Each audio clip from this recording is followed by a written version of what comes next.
यदि जग में ऊंची नाक नहीं तो नकटा नाम डरा दो।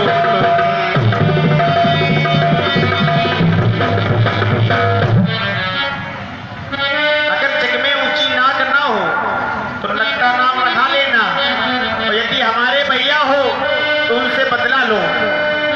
बहन, मैं तुम्हारी बात को अच्छे ढंग से समझा है, और जिसने ये दुस्साहस किया है उसने रावण को युद्ध के लिए ललकार दिया है। इसलिए गमनाक न हो तुम उनकी भी, मैं नाक नहीं अब रखूंगा। जा लखनऊ की राह करूं और मिर्चों का दांत उन्हें दूंगा।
ये दुराचार क्या खरदूषण से नहीं कहा? दिया था भैया, उनको भी बताया था। फिर और उन्होंने 14,000 सेना के साथ चढ़ाई कर दी भैया, वो भी मारे गए। जाओ बहन, विश्राम करो। तो कुन खई समझाई कर बल बोल भात, गयो भवन अति सोच बस नींद पर ही नहीं रात। विचार करने लगा। बहन राज दरबार में आई, उसने बताया पंचवटी सो गई गबारा।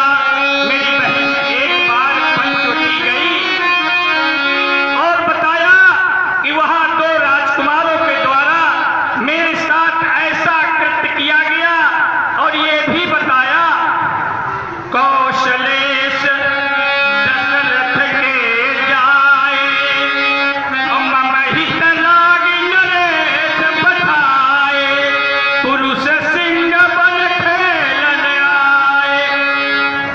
और बताया वो वन में शिकार करने के लिए आए हैं, लेकिन सूर्पनखा ने एक विशेष बात कही, वो निशाचरों को धरती से समाप्त करना चाहते हैं। रहित निशाचर करिहो धर्मी, ऐसा भी संकल्प लिया है, लेकिन रावण के रहते ऐसा कभी हो नहीं सकता, क्योंकि अब तो मेरे मन में एक ही बात आ रही है कि होई भजन न तामस दे अमन क्रम बचन, ये मंत्र डरे। मैंने मन वचन और कर्म से ये निश्चय कर लिया है कि इस तामसी शरीर से भजन नहीं होगा। और जहां तक उन राजकुमारों की बात है, तो अपने दृढ़ निश्चय मेरा ये हो गया है कि हरि हो नारी, मैं उसकी पत्नी का हरण करूंगा, क्योंकि उसने मेरी स्त्री पर मेरी बहन पर हाथ उठाया है, तो मैं भी उसकी स्त्री का हरण करूंगा। लेकिन एक बात है, संसार के लोग सोच रहे होंगे कि रावण ने ये क्यों निश्चय कर लिया कि मैं उसकी स्त्री का हरण करूंगा, क्योंकि उन्होंने स्त्री पर ही हाथ उठाया है तो मैं भी ऐसा करूंगा। लेकिन मेरे लिए तो स्त्री पर हाथ उठाना नई बात नहीं है। अरे इससे पहले तो मैंने कौशल्या का हरण किया था, अगर आज मैं उसकी पत्नी का हरण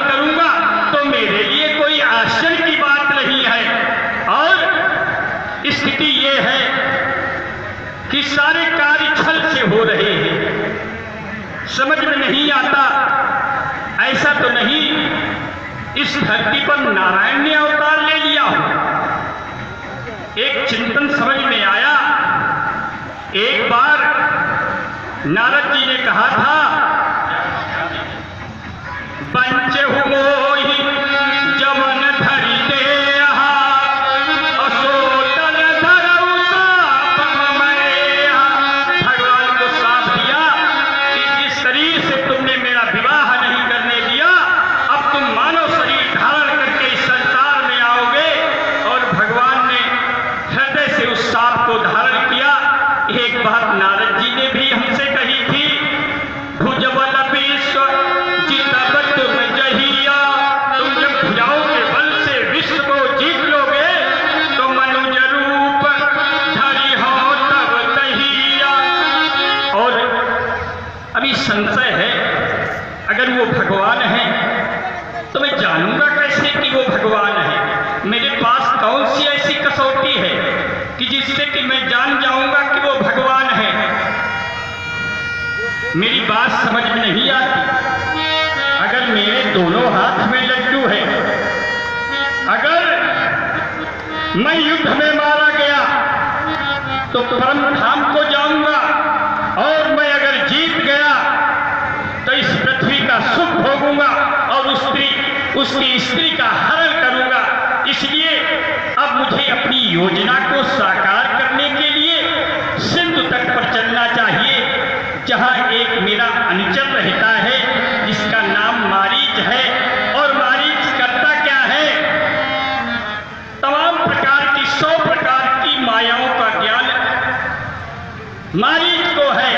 और ऐसा भी करता है वो, काया से निकाया और निकाया से काया, करहि उपद्रव असुर निकाया, और नाना रूप धरई करी माया। अब हमें सिंधु तट पर मारीच के यहाँ चलना चाहिए। चला